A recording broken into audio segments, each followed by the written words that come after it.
All right. All right, here I am. Steve Einstein. That's me. From Ogunquit, Maine. Or mostly known from Ogunquit, Maine. That's right. I still consider myself an Ogunquitite. I mean, so many years. And that's the place that's really close to my heart. So building a business there, being there for so many years, being involved in the community. And I still am, even though I live over in South Berwick, a whole town away. I'm still involved with the Ogunquit Performing Arts, and I've been there for a while, and we're doing great things, and the organization has really grown, and I'm pretty proud of that, and we have a great committee right now, although we've had great committees always, and partly what brings me here is the fact that the sale of these wonderful garments that you have brought back. Yeah, that's the goal. Yeah, as the proceeds of the sales of these are going towards, well, some of them are going towards Ogunquit Performing Arts. Am I right? Yep. Yeah. So we brought back kind of the Einstein's logo, the Einstein's allure, I guess you could call it, at one point. Let me spin around. So we'll spin around it, and we'll show a picture online, too. See if you can Yeah, and I can show it on the screen, too, but yeah, there we go. So that's us, and it's Einstein's from 1981 to 1995. 95, yep. Yeah, and of course, started out. The front porch is across the street. Yep. When I first moved into that neighborhood, the front porch was the Hofbrauhaus with Chef Wilhelm, German cuisine. German cuisine in Ogunquit, Maine. That's right. And the chef, you must respect Chef Wilhelm, or else he'll come at you with a French knife, or maybe a cleave. I don't know. He had a reputation for that. he was by the book, and he later moved out to where, well, the Hofbrauhaus was. I guess it's across from the Ogunquit Motel, where he moved. I think that's where he moved. And it was the Hofbrauhaus then. Yeah, so anyway, back to the neighborhood. Yeah, so we created these sweatshirts, bringing back some of the allure of the late 80s, early 90s, a place that most people consider one of the hottest places in town back then, for sure, and still widely talked about and widely reminiscent on from a lot of folks that still are in town, for sure. A lot of good times were had there. For sure. And that's about, and for anyone who doesn't know where Einstein's was, it was right now where presently Crew is today. That's right. Still has a similar resemblance to what it looked like back then, but Steve is kind of the one that brought it back from a sad state before you guys moved in over there.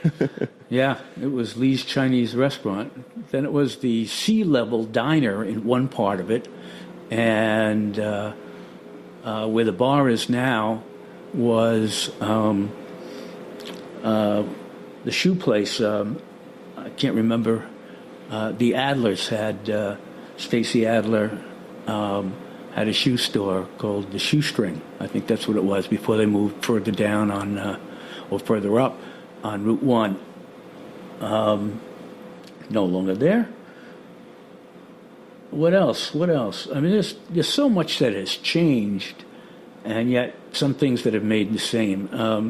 Because summers in Ogunquit are always special. Yeah. And the crews and the young people who get together to run the restaurants, to work in the hotels, the shops, and everything, they always, every year, the new people bring a new in-crowd, I guess you might say, the behind-the-scene workers and the goings-on that has taken place in Ogunquit for quite a while. I mean, when the big hotels were on Shore Road and down Beach Street and along Route 1, there weren't too many along Route 1 then. They used to have all the workers quartered in the basements, and that was a whole other scene. All those restaurants that were in the hotels kind of went out of style because of labor costs, and they just changed all those areas into into rooms, and then put it on the restaurants in town, the independent restaurants, to cater to all the tourists and the locals. Yeah. And the workers. So similar problems still today with housing for people that are laborers and That's stuff right. like that. It's a huge problem that even I've come across. I mean, the people that I have that live with me come here and live with me just to work in Ogunquit. Some come from New York and stuff, and it's just the shortage of being able to wait tables in a restaurant and come to a place like this to work is pretty crazy And nowadays. the properties still. have gotten so much more expensive because they can get the money. Oh, yeah. You know, it used to be the housing for the summer people were like the attics without any air conditioning, without fans, maybe a window and a fan in a window, and they'd squeeze in there, and it was kind of tough, but that was what was affordable. Oh, yeah. And I'm not even sure there's anything affordable. Yeah, I remember my mother saying that when they lived on the corner of Pine Hill North and South, they housed a couple of people in the basement, college kids, summer college kids that would come pay my grandparents rent and live there all summer just to go work in town and stuff, work down the cove, restaurants, hotels, stuff a lot like of people that. would put them up, or I had apartments upstairs from Einstein's. I had 6 units and a little 2-bedroom. And those were always for summer workers, mostly my own. Mm-hmm. But, all restaurants have to take that into consideration. Of course. Yeah, it's a cost of doing business a lot of days, especially now with everything turns to short-term rentals more than long-term rentals because you can make more money doing the vacation rentals. And that also speaks to how many people want to come here, though, too. It's just tourism is a booming business in southern Maine for sure, and Ogunquit's seen a huge rise in that in even the last 4 or 5 years, even through COVID and everything. I see you wearing your Anchorage real estate I shirt. just came from work. It sounds like you just, that you are involved in real estate, knowing all those things. Short-term rentals, you do short-term, Yeah, we rentals? have a rental in-house rental team that manages property rentals and stuff like that, vacation rentals, all that good stuff. Don't pass me the $5 while we're on camera. Yeah, there's we'll the take care of it later. That little plug. Yeah, no, so so many things, like you said, stay the same and have changed over the years too, but there's still that consistent. And then the tourism scene. Running Einstein, as you were running Einstein, do you find that it was more of a local hangout spot, or tourism played still a massive part in kind of what was going on there? Obviously every restaurant in Ogunquit is tourism's a driving factor, but before I moved into Two Shore Road on the corner, we were just seasonal. Mm-hmm. I had a little shack alongside of the Levitt movie theater. I think I opened that. Well, I know I opened that in May of 1975, and I believe Peter and Maureen Clayton had just bought the Levitt Theater at that time, and they had a lot of work to do to bring that up and around. So I was out back on the north side of that building down a driveway for 2 years, Patty and I. And then we were able to move to the middle of town to what Graham Cookson he had the movie theater, and it was Benoit's clothing store. And he did not renew the lease for Benoit's. I assume it was his choice. And instead he wanted to build something like the Faneuil Hall Marketplace. So he divided it up into an area that sold pizza, which his son Chip ran, and Graham usually handled all the beverages. There was a little place for some local people to sell pastries, and I believe they made them from their home. And then I had the deli on the other side. We had a common dining room that was long, stepped down a few steps, and in the back we had our storage area where the trucks could deliver in the back door, and we had the walk-ins and stuff. So where was I going with this? I'm getting old. So that was your first location, right? Yeah, so it was all summer. But we built up a reputation with locals, and of course the food that we sold was, I think I always tried to price it so it was affordable. So we did always have, and it was good food, we always had a contingency of young people coming in and frequenting our place. There was no plates or anything like that, so it was, you came in, you made your order at the counter, we called your number, you came up and picked up your food, you had your little tray, it was all paper products. So it was pretty, we could move them pretty fast. You didn't have to sit around, wait for a waitress service, and so that was good. When we moved in 1981, I think we bought the building in November of 1980, so the first year we opened was in May of 1981, across the street on the corner. Then we were open year-round, which we always wanted to do. And at that time, of course, we opened to locals, and we were trying to get the locals in there as our base, as our core constituency Yep. on the corner. And then in the summertime, we were just seasonal. Added, I had a little shack alongside of the Levitt movie somebody theater. I think I opened that. Pair of arms, well, I know I opened legs, that. And we increased at one point. I think we were, and I believe to around 50 employees. And Maureen Clayton had just bought at one time when we had a breakfast, lunch, dinner, and a lot of work to do at the bar. Bring that up and around. So I was out back on the north side of that building down a driveway for 2 years. We had regulars that were locals. We had a young crowd of locals. Then we were able to move to the middle of town to certainly when it wasn't really busy. We didn't kick anyone out if they want to sit with a cup of coffee for an hour or two.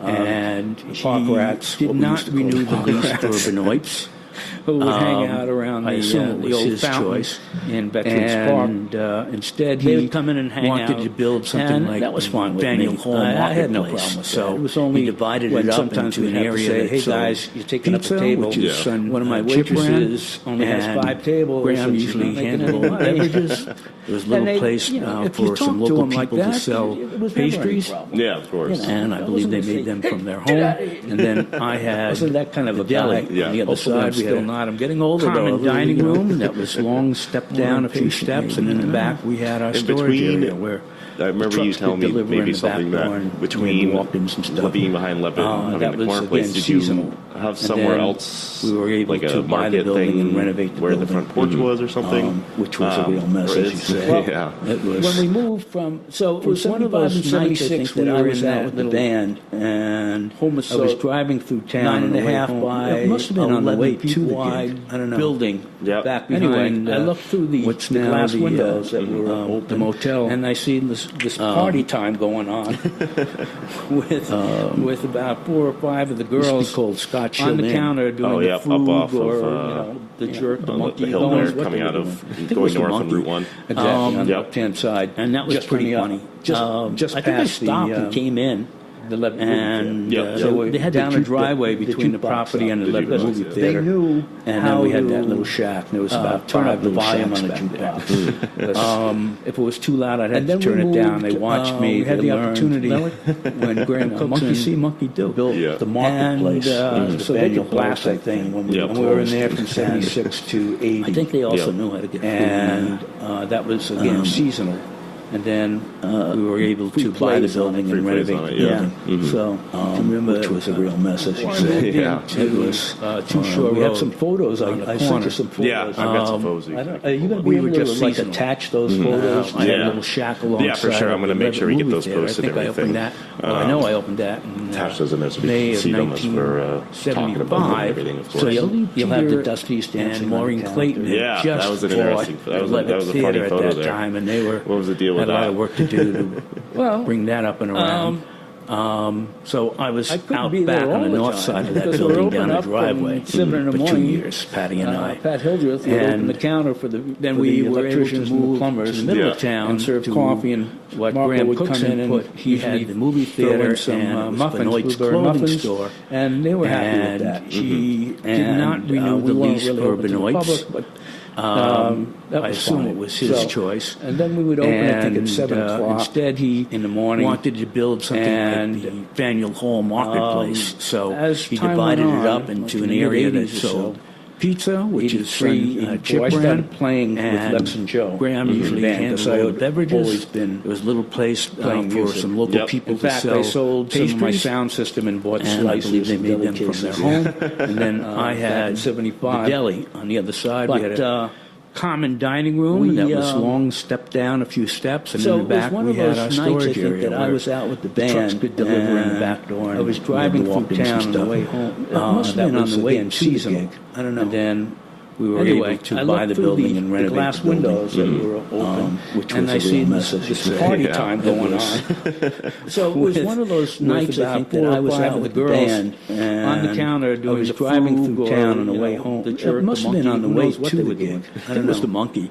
Anyway, I looked through and that the was glass pretty funny. windows that were open. I think I stopped and I and seen came in. this party time And, going on. they had the with the jukebox with up. about The 4 or jukebox, 5 They of the knew girls how on the to, counter doing the food, turn up the or, volume you on know, a jukebox. The jerk, the monkey, who knows what they would do. If it was too loud, was I'd the have to monkey. turn it down. They watched me. They learned. And that was pretty funny. Monkey see, I think I monkey stopped do. and came in, and so they could blast that they had the thing when we were juke- closed. The jukebox up. The jukebox, yeah. I think they also knew how to get free, turn up the volume on the jukebox.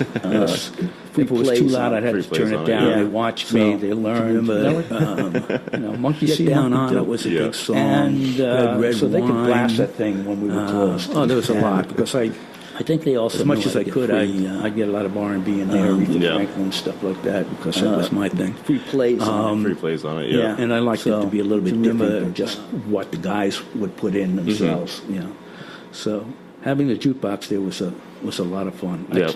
We tried to get, we did get a Wurlitzer that looked like an old-time Wurlitzer, but it just looked like that. Didn't have the guts of the old Wurlitzers, so it was kind of that neon lights around it and stuff. And then we just switched to a more modern one. But that was a lot of fun. So blasting that and dancing. They dance on the booths sometimes, but it was right there on the windows, so anybody driving Yeah, by you can see through. would see it. So I'm not sure who took those photos, but I'm not in them. I think I did stop in once and was dancing on the table to Yeah. join them because they were having so much fun. Oh, it looks like it for sure, especially in that We photo. weren't open, by the way. Well, after hours with the waitresses and wait staff. That's right. Seems to be a trend, though, in most service industry businesses. The wait staff all gets together and has a good time or something like that, especially in those summer towns. So that's, Restaurants become like families. Yeah. You know, that's who they hang out with during the summer. It's who they go to the beach with. That's sometimes their roommates. If they were able to get jobs in the same restaurant. So that's a restaurant culture. yeah, for sure. I've noticed that through my years working in the restaurants and stuff like that, too. It's just, you become just kind of together and everything like that. It's definitely a culture to it, for sure. And it's up to the owner or the manager to set the environment to let things happen. I had more of a laissez-faire attitude towards my employees, or let's call it more mutual respect. I respected them, gave them the respect that I thought they deserved for the work that they did. I mean, you know, summertime restaurant businesses, we were jam-packed. Oh, yeah. We'd have, 5 seatings between 8 and 2 o'clock in the afternoon. So maybe 6 seatings. My biggest problem was the front door, which wasn't a commercial door, kept on falling off the hinges because it would be banging so many times. Yeah. And I think I picked up that kind of relationship with the employees from Richard Perkins, because during the years I was in the marketplace, just seasonally, in the off season I would work at Clay Hill Farm when he opened up Clay Hill Farm. Oh, yeah, yeah. And I'd work I for worked Richard. there for a number of years. Yeah, and the way he treated the staff was he certainly gave them respect, and they gave him respect back. Of course. And that was something I learned from Richard. So many people who worked for Richard went out on their own afterwards, and Yeah. I think carried forth his sense of how to deal with the customers as well as the employees, and that's something that was big. He was the go-to guy for that. He also, Richard and Robert, they were pretty funny. Yeah. They were, it was like an honor to be able to sit at the table with them and listen to the banter and the people who sat with them and stuff. Yeah. It was pretty special. It was pretty special. Because, it's one of the things that's gone by the wayside. I'm not that active here in the summer anymore, so I don't know who's taken Richard's place. Yeah. If that's possible at all.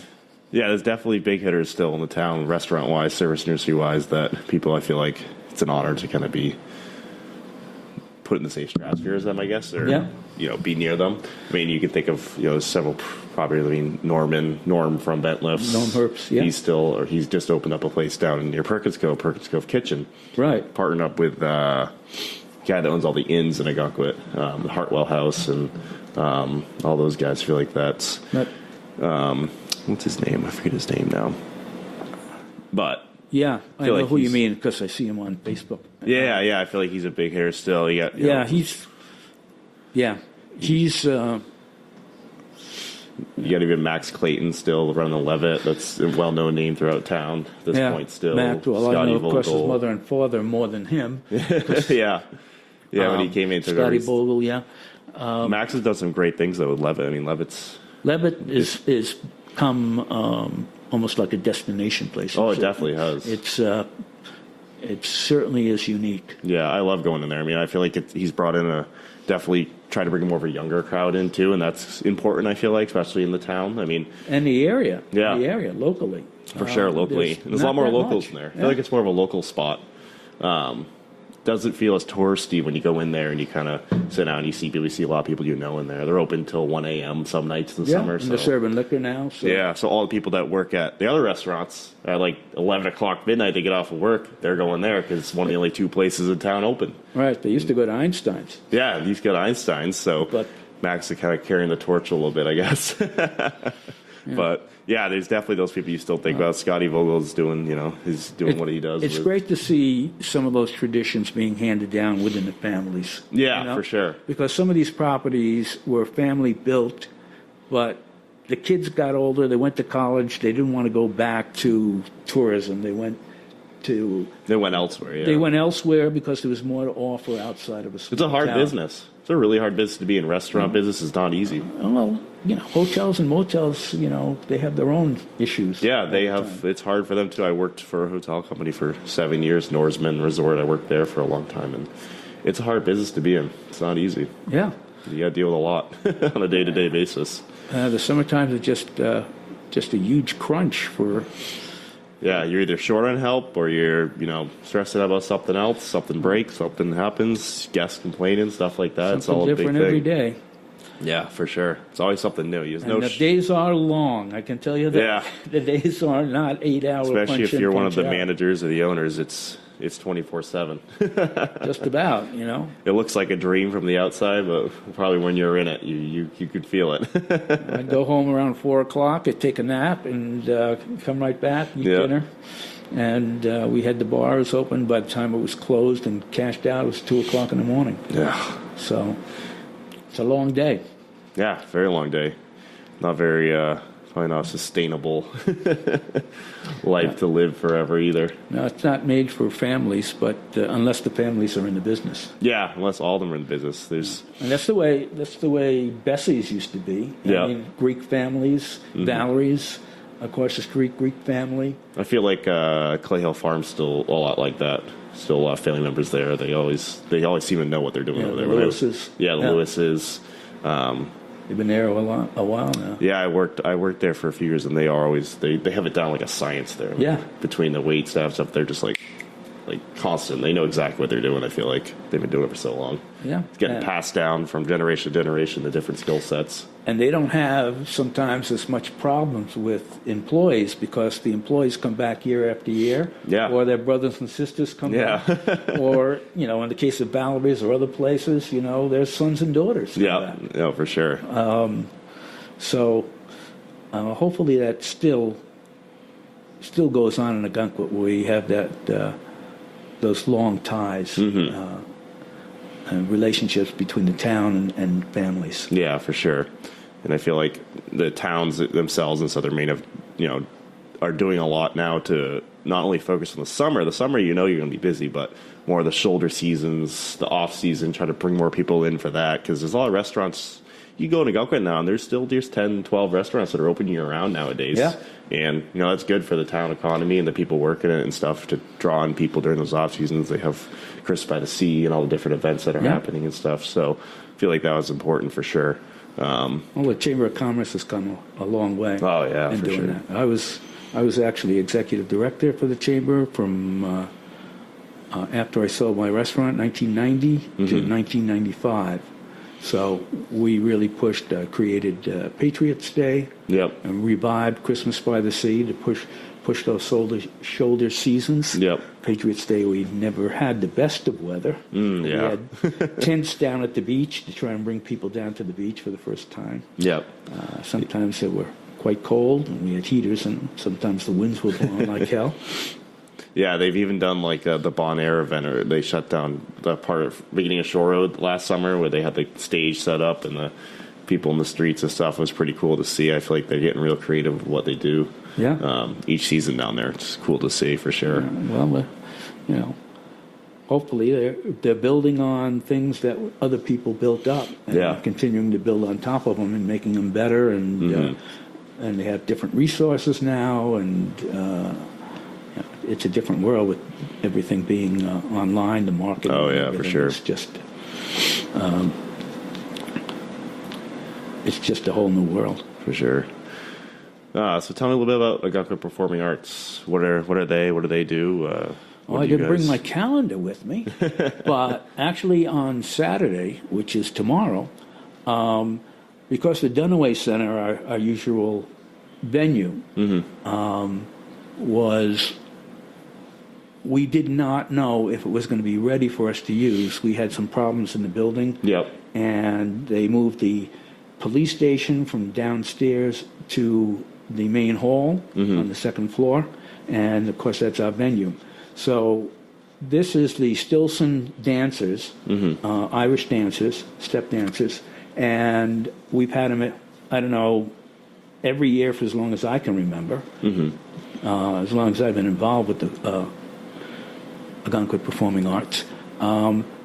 They're a school up in Maine, and they always are magnificent. They always send some of their people to Ireland to compete in Ireland, and they oftentimes will come and place within the top 10, have a number of kids placing in the top 10. And they have some students that come back sometimes for this event, and they're all handmade, custom-made costumes for the dancers, and they are just beautiful. They always bring a good crowd. So this year, because of the venue not being, we weren't sure if it was going to be in place, we're doing it at Wells High School, actually Wells Junior High School. Oh, nice. And it's, I believe it starts at 6:30. All students go for free. So we're hoping that this will open up a much younger group of people to see one of our events if we move it down to the junior high. Then in May we have Jason Anick is coming, who is the Rhythm Future Quartet. He's played here as that group for a couple of times, and this time he's bringing back the group, less one guitar player, but in place Matt Champlain on piano, who's also played here a number of times. He's played here once with the Rhythm Future Quartet, and they're playing at Jonathan's for the same reason that we weren't sure if the venue was going to be there. Yep. So we had to make a decision a while ago when we were signing contracts. That's going to be at Jonathan's, which will be the first time we're doing something like that. That's going to be March, I think it's Friday, March 18th. And they're doing a tribute to Stephen Grappelli, who was the fiddle player or violin player who played with Django Reinhardt. And Jason Anik is taking that role. And then they're doing Oscar Peterson, a tribute to Oscar Peterson and Stephen Grappelli. And Matt Chamberlain on piano is taking the role of Oscar Peterson. And they have the bass player and the drum. So they're fantastic. Mm-hmm. They're fantastic. And the seats, we try and keep the seats as low as possible for a live event. It's going to be $25. And all proceeds from those tickets are going to Ogunquit Performing Arts. Yep. Jonathan's will handle packages if you want to have meals and the show and things like that. Jonathan's will handle that.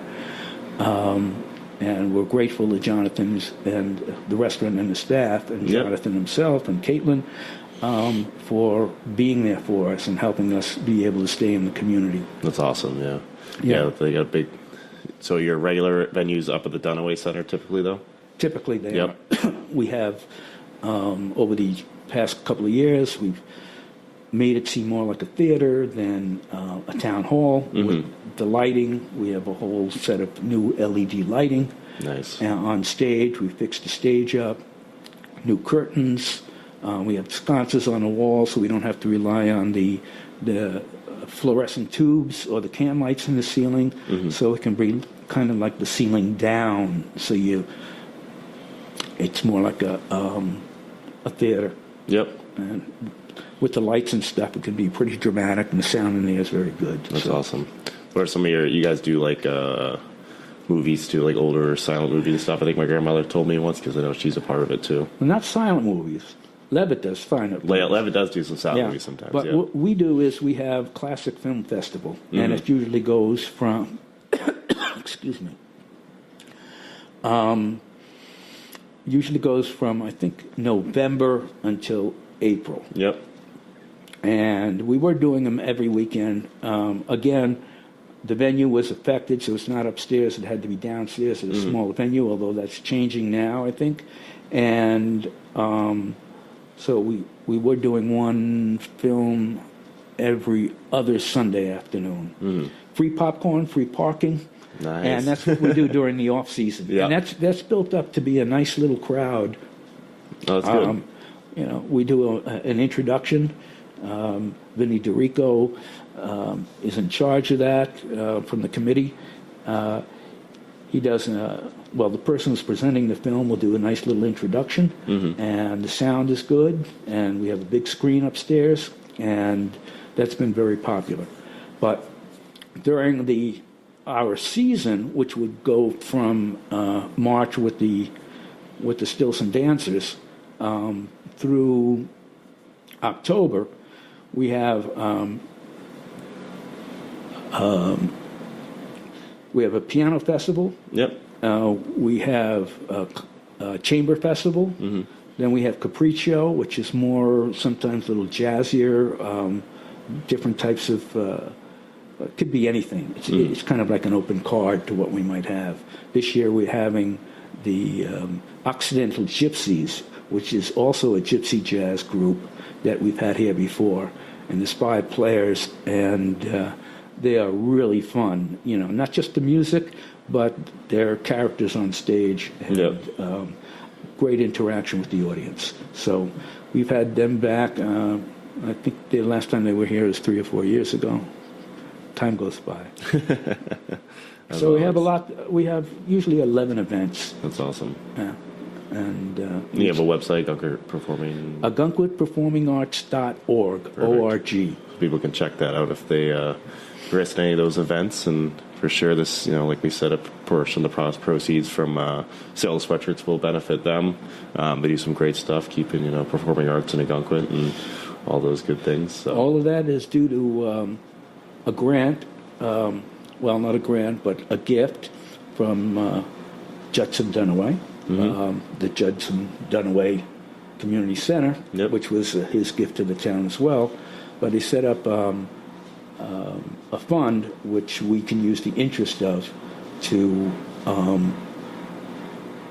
help fund for our shows. That's awesome. Along with the ticket prices. And we also get some money from the town every year to help us with that, since the interest on our trust fund was ridiculously low lately, you know, and that sometimes we were getting only $1,800 a year Yeah. from the interest on $140,000. Actually, let's see, we had the Ogunquit Music Center was 92,000, and Judson Dunaway was 140. So around, that's all we were getting from the interest of that. Yeah. 0.042% something. Yeah, whatever or something like that. typical So- bank account rate is. so we've been fortunate enough to have the town put that in for our budget. It varies a couple of $1,000s. I think last year it might have been 9,000. I'm not sure. Can't remember. Those numbers I used to be a lot better on the numbers for OPA. I haven't been paying attention because we have other people doing that now. Yeah, of course. Let's see. So what else? What else? Enough about Ogunquit Performing Arts, except please, if you're not aware of what programs we have, you really should be. You should get online. You can go through the town and you'll see our website link over there, Yep. or Ogunquit Performing Arts, one word, .org. It's a shame to have this quality of professional artists, and we're talking about world-class artists, Yeah, for sure. perform in our town, which was what the Dunaway Trust wanted to see. Bring the artists to us rather than us having to go down to Boston, Yeah, of course. and see these artists. And I think we as a committee has done very well since 1978. Oh, wow. Long time. Yeah, in bringing, in paying attention to our mission statement and going along with it. I mean, every year it gets better. For sure. For sure. So, yeah, check it out if you don't know anything about it. If you don't know about the shows they have, look them up. Ogunquit Performing Arts. And come out to a couple shows, for sure. Yeah, Sounds like you get some good headliners up.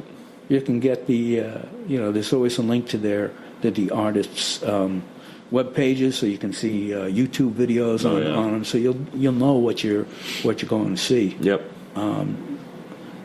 But I don't know, even people who might be like, oh, I don't know, classical music, piano music, chamber music, yeah. Go to one event, check it out. You might have a different opinion, because these artists are just phenomenal, and what training and what preparation they have gone through, dedicating their whole lives to this, and you see the results of it, and it's you just can't imagine human beings being able to do what they do. It's yeah. Anyway, Cool, yeah. What else kind of have you been a part of? I know, did you do on some kind of board for Ogunquit for a while? oh yeah. I Lot of them. 78 to 79, I was on the budget committee. Yep. Because I figured that's the first place to get to know what's going on in town. Yeah, for sure. Track the money, Yeah. see where the money comes from, see where it goes, and see what happens to the leftover. And then I ran when the last Board of Overseers, we were still a part of the town of Wells, I ran and was elected as an overseer. And then in 1979, then 1980 of July, we became a town, separated from the town of Wells, and I was elected to the first board there, and then I was elected again for a second term. I think I took 2 years off, 83 and 84, and then came back from 85, 6, 7, 8, and 9 as a selectman. And some of that short period of time there, I was chair, and had to go to many, many, many meetings. Yeah. What's it like being a selectman in a small town like that? Well, I was in the middle of town all the time at the restaurant, so it was very accessible. But Yep. very rarely did I get bothered by people coming to me and complaining and stuff. You know, there used to be stories about people complaining all the time that the road wasn't plowed and things like that. But, you know, if I got a call like that, I would look into it. But we had good town manager, and we had Johnny Weber on the highway department, and they always took care of those things. Yep. It's not really a selectman's job to stand out there on the side of the road and micromanage. That's not a good idea. We have a town manager to do that. We shouldn't be talking to employees directly and saying, you do this, you do that, you know. You have to have, it has to come from one person, one source, or else things can get pretty confusing. Yep. So I just went through the what I thought were the proper procedures, and we would discuss it with the town manager, or I'd discuss it with the other selectmen at meetings, and we'd act accordingly. Yep. I did that for, I think I was on the board for 8 years. Budget committee, another 2 years, so pretty much, and then I ran the Chamber of Commerce from 1990 to 1995. Yep. So I was the executive director. So I was at the heart of things, and it gave me a good sense of history of Ogunquit. I loved the history of Ogunquit as it refers to the artists, the visual artists, as well as the playhouse and the movie theaters. That's why I'm involved with Ogunquit Performing Arts. That's in my blood, as far as I'm concerned. If I were born a little bit earlier, I would have been in vaudeville. What's, in your opinion, what's the kind of the biggest thing that happened, or event or occurrence, or something that went through while you were kind of involved heavily in the town and stuff? Well, I got involved a little after the Ogunquit Dune situation, where, or dike, depends on what you call it. Yeah. When the Army Corps of Engineers, the town was afraid of a breach of the dune system, so the Army Corps of Engineers came in and they built really a dike, and they used some inland glacial till from Sanford, which wasn't beach sand. Yeah, And I just saw a post on Facebook recently. They're starting to see that sand pop up since that most recent storm. They're seeing the different shades of sand coming up now and stuff. Well, we decided at one point just to leave it alone and to try and get those dunes to form naturally in the back on the riverside a little bit more. The front part gets a lot of wind action and erosion during the wintertime. That'll usually blow back. We used to have, I'm not sure if they have the snow fence up there anymore. But It's like parts of it, remnants of it. we used to make sure that that snow fence was up, because when the winds would blow, that snow fence would capture the sand and would deposit it right down at the base, which would build up the dune system. Okay. But as far as I know, and I haven't been down there much because I don't live in town anymore, I live in South Berwick, if that snow fence hasn't been put up every year and it got buried because it was doing well. Yeah. I mean, it was doing what it's supposed to do, and it got buried. Well, you have to put some more up. I don't know what the decision and why that hasn't been done. But, you know, that's an active system down there. The winds blow, depending on the angle of the ocean tides coming in the winter and the summer. There's on-beach, there's sand blowing onto the dikes, there's sand blowing off of the dikes in the wintertime. The angle of the water coming onto the beach, the angle of the beach is much steeper in the wintertime, and it's built up in the summertime. So that's the same as it was then. It's the same as it is now. Yeah. We had a beach study program done through SCROD, which was a co-chairperson with Dorothy James and Isabel Luando. And we were able to, we got the town, I was on the board at the time, we got the town to spend $3,000, and we got these marine biologists from up Maine and Massachusetts to do a study, a 3-phase study on how to keep the dunes in place without bringing in, without see, having the Army Corps of Engineers come in and mess it up again. Yeah. And that's still at the town hall. I think subsequently, not too, maybe 5 or 6 years ago, they were talking about doing another study, and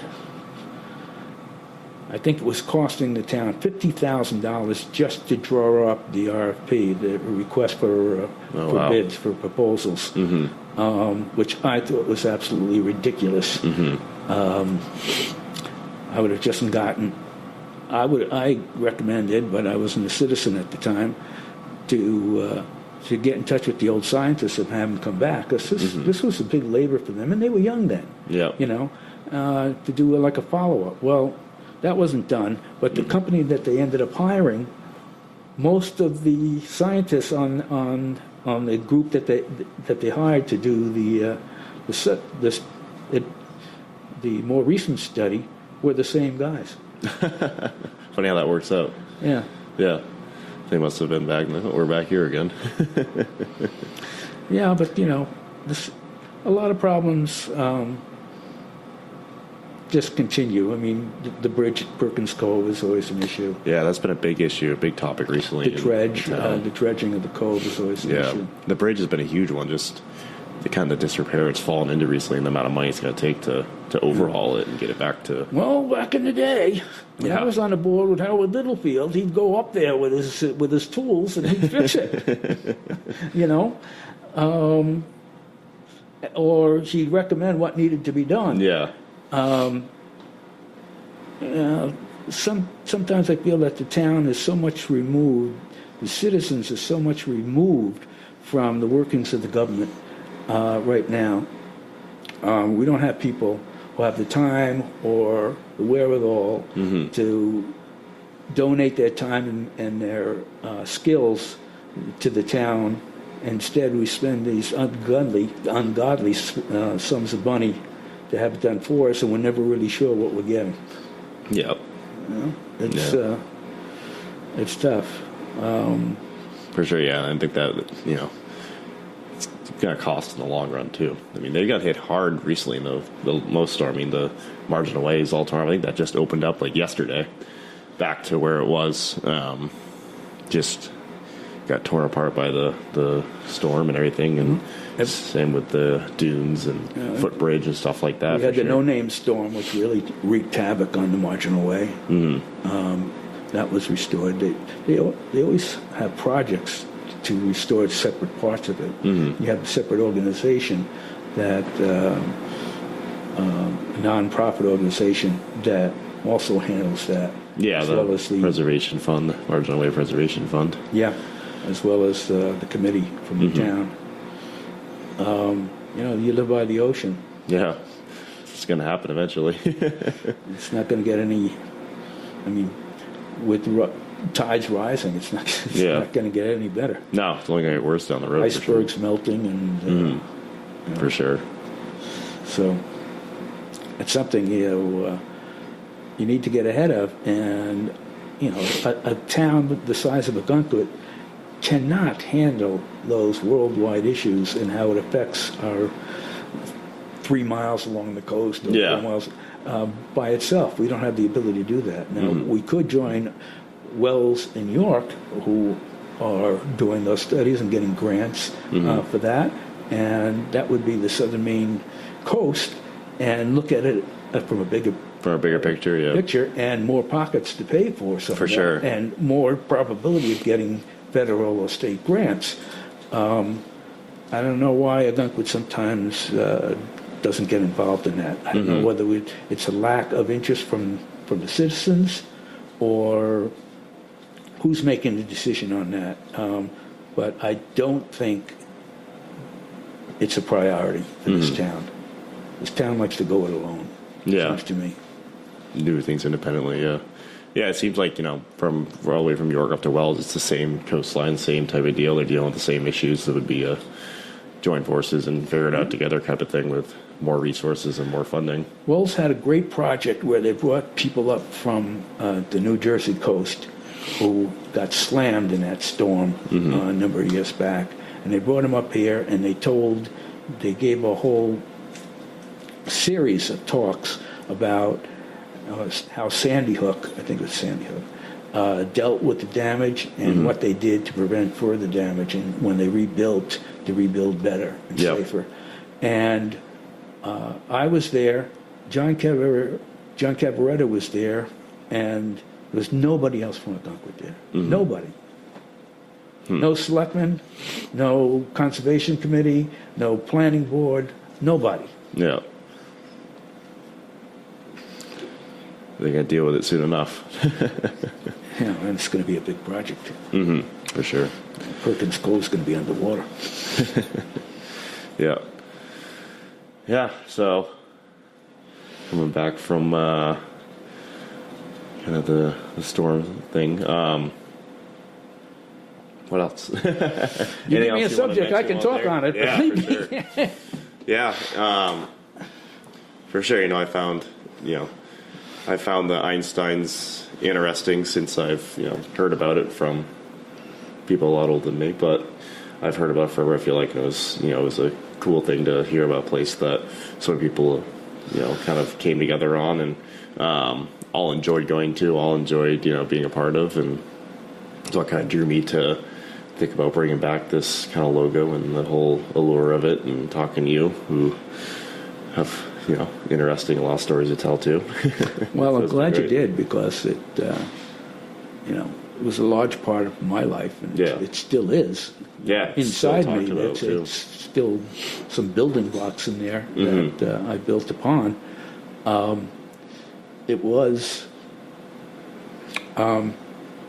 special. I felt it was, and I think the way other people react to it bears that out. Yeah. They're still talking about it, and I sold it in 1989. So what is that? 35 years ago. Yeah.